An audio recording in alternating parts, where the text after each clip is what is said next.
अस्सलामु अलैकुम वरहमतुल्लाहि वबरकातुहू। वालेकुम सलाम व रहमतुल्लाहि व बरकातुहू। और खैरियत है? अल्हम्दुलिल्लाह।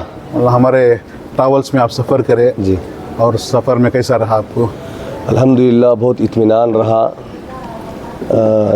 शुरू से भी लेकर आखिर तक किसी चीज़ की अल्हम्दुलिल्लाह कोई कमी पेशी नहीं हुई। मौलाना अल्हम्दुलिल्लाह शुरू से लेकर आखिर तक साथ साथ रहे।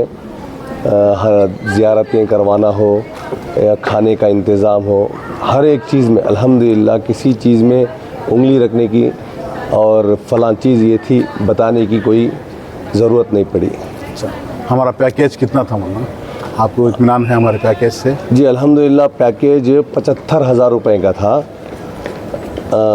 और एक मेरा तजुर्बा हुआ कि हमें अब निकलते वक्त बिल्डिंग में एक साहब आए थे अनंतपुर के। वो किसी साहब को 75,000 या कुछ पैसे दिए थे। अच्छा, 90,000 90,000 हाँ 80,000 रुपये दिए थे। और उनको ये बताया गया था कि ये पैकेज बहुत मुख्तसर है, बहुत सस्ता है बोलकर 3 महीने पहले पैसे लिए थे। 3 महीने ठका कर अब तब बोल के 3 महीने के बाद लेकर आए थे। और वो बता रहे थे कि उनके पास कोई भी आलिम नहीं है, अल्लाह लाने वाला भी आलिम नहीं है और उसके वो आने वालों में भी कोई आलिम नहीं है। बहुत परेशान थे कि हम मसाइल में परेशानी हो रही है, हर चीज़ में परेशानी हो रही है बोलकर बता रहे थे। अल्हम्दुलिल्लाह अबुल क़ासिम हज एंड टूर एंड ट्रैवल्स 75,000 रुपये में पैसे लिए। 2-3 दिन के अंदर अल्हम्दुलिल्लाह टिकटें आ गए। जो डेट बोले थे वो डेट के अंदर आ गए। 12 तारीख बोले थे, 16 तारीख के अंदर टिकट भी आ गई, वीज़ा भी आ गया, सब कुछ हो गया। हमारा सफ़र भी शुरू हो गया नवंबर के 12 तारीख को। पैसे बैक वक्त लिए थे या जी बहुत पहले ले लिए थे या? नहीं बिल्कुल, मैं बोला ना 12 तारीख को मैंने पैसे दिया, 16 तारीख को डेट आ गया। और उसमें बात साथी तो तकरीबन टिकट आने के बाद भी दिए हैं मामा पैसे। हाँ, बात साथी, अल्लाह का शुक्र है। पैसों का डिमांड तो नहीं था। ये एक चीज़ क्या है, हर बंदा एक काम कर रहा है।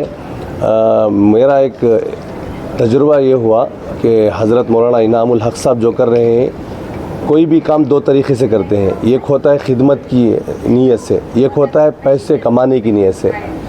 पैसे खिदमत की नीयत से करने से अल्लाह पैसे भी दे देते हैं, बेशक। मगर सिर्फ पैसे कमाने की नीयत रही बोले तो कहीं ना कहीं गड़बड़ी होती है। बंदा कहीं ना कहीं कमी करना शुरू कर देता है, उसकी नीयत के मुताबिक उसका काम होता है। अल्हम्दुलिल्लाह मेरा दिल गवाही दे रहा है कि हज़रत आकर खिदमत की नीयत से काम कर रहे हैं। कहीं भी अल्हम्दुलिल्लाह कोई कमी पेशी की बात नहीं हुई। और रूम में हमारे कैसे थे? अल्हम्दुलिल्लाह रूम भी बहुत बेहतरीन रूम थे। हज़रत का एक ये क्या है, जब औरतें ज़्यादा हो जाएं, मर्द ज़्यादा हो जाएं और उनको एडजस्टमेंट नहीं हो रहा है तो हज़रत क्या करते हैं, मर्दों को एक कमरा दे देते हैं, औरतों को अलग कमरा दे देते हैं। ये भी पर्दे का बहुत ख्याल रखते हैं। और मसाइल में अल्हम्दुलिल्लाह मसाइल में जहाँ कहीं भी मसाइल में गड़बड़ी होती है तो फ़ौरन ऐलान करते हैं कि यहाँ गड़बड़ी हो रही है, ये काम को इस तरह करना है, ये काम को इस तरह करना है। जदीद मसाइल का भी अल्हम्दुलिल्लाह अच्छा मुताला किए हुए हैं और मुफ्तियान किराम से बाकायदा राब्ते में रहते हैं। फ़ौरन कोई भी मसला हो, जदीद मसले हो या पुराने मसाइल हो, उसका बर वक्त जवाब देते हैं और लोगों को रहबरी करते रहते हैं। हमारी औरतें भी एहराम बांधकर सर पर कपड़ा डालकर सो गए थे तो फ़ौरन उसकी इत्तला किए। अगर 12 घंटे से पहले अगर 12 घंटे अगर हो गए हैं तो आपको दम देना पड़ेगा। ये मसले मसाइल अल्हम्दुलिल्लाह पूरे बोल कर, और जब उम्रा करवाने ले गए पहला उम्रा तो हमारे साथ साथ रहे, हर एक को बताते हुए लेकर गए थे। और हमारा खाना कैसा था? खाना भी अल्हम्दुलिल्लाह बहुत इत्मीनान रहा। खाने के सिलसिले में भी कोई परेशानी नहीं। हर वक्त 3 रकम का सालन रहता था। आमतौर पर हम लोग घरों के अंदर 1 सालन खाते हैं, अचार वगैरह चाक लेते हैं। 3 रकम का सालन, दही साथ में, अचार साथ में, गोश्त तो हर वक्त रहता था। दोपहर में, रात में किसी भी किस्म का तला हुआ या सालन में बना हुआ, खाने के सिलसिले में भी अल्हम्दुलिल्लाह। और दूसरी बात खाने के सिलसिले में ये है कि यहाँ हज़रत बता रहे थे कि हम शुरू में मक्का और मदीने के अंदर यहाँ की म्यूनसिपाल्टी बहुत सख्त है। जो वक्त दिया जाता है उसी वक्त के अंदर यहाँ खा लेना, वरना बिल्डिंगों को बैन कर दिया जाता है। और बताए भी मौलाना कि देखो फ़लाँ बिल्डिंग बैन कर दी गई, फ़लाँ बिल्डिंग बैन कर दी गई जो खाने में कमी पेशी करने की वजह से। उसके बावजूद मेरा तजुर्बा एक मरतबा रात में वालिदा के साथ गया था मैं उम्रा करने के लिए, वो ताख़ीर हो गई, उनकी तबीयत वगैरह ख़राब होने की वजह से ताख़ीर हो गई। मैं मौलाना को बोला कि मैं उम्रा करने में ताख़ीर हो रही है, अगर हो सके तो रखो खाना, नहीं बोले तो मैं बाहर से खा लेता।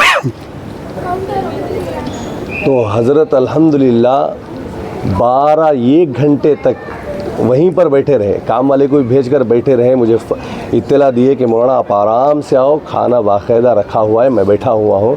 फिर एक मैसेज करे कि मेरी आँख लग रही है, सुबह से थका हुआ हूँ इसलिए मैं जा रहा हूँ, खाना रखा हुआ है। फिर आया, मैं 1 घंटे को खाना खाया। ये मेरा तजुर्बा है अल्हम्दुलिल्लाह, उसमें भी कोई गड़बड़ी। और कोई रहबरी हमारे वास्ते तरक्की के वास्ते? तरक्की के वास्ते अब तो फ़िलहाल जहन में नहीं है, इंशाअल्लाह मैं क्या वैसा कुछ रहा तो ज़रूर बताऊंगा। ज़ियारतों में भी अल्हम्दुलिल्लाह ये रहे, हमारी औरतें भी जितने भी हैं, हमारी घर की मस्तूरात वगैरह भी ये बोल रही हैं कि अल्हम्दुलिल्लाह हज़रत बहुत चीज़ें बताए। मैं 2016 में हज करके आया था, हज़रत खदीजा रज़ी अल्लाह अन्हा का घर जहाँ हुज़ूर सल्लल्लाहु अलैहि वसल्लम शादी के बाद रहते थे, सफ़ा मरवा, वहाँ पर बैठा भी हूँ, मुझे मालूम नहीं था। हज़रत ने उसकी निशानदेही की। हज़रत उस्मान ज़ुन्नूरैन जिनका लक़ब है, हुज़ूर सल्लल्लाहु अलैहि वसल्लम के दामाद थे, जिनको शहीद किया गया।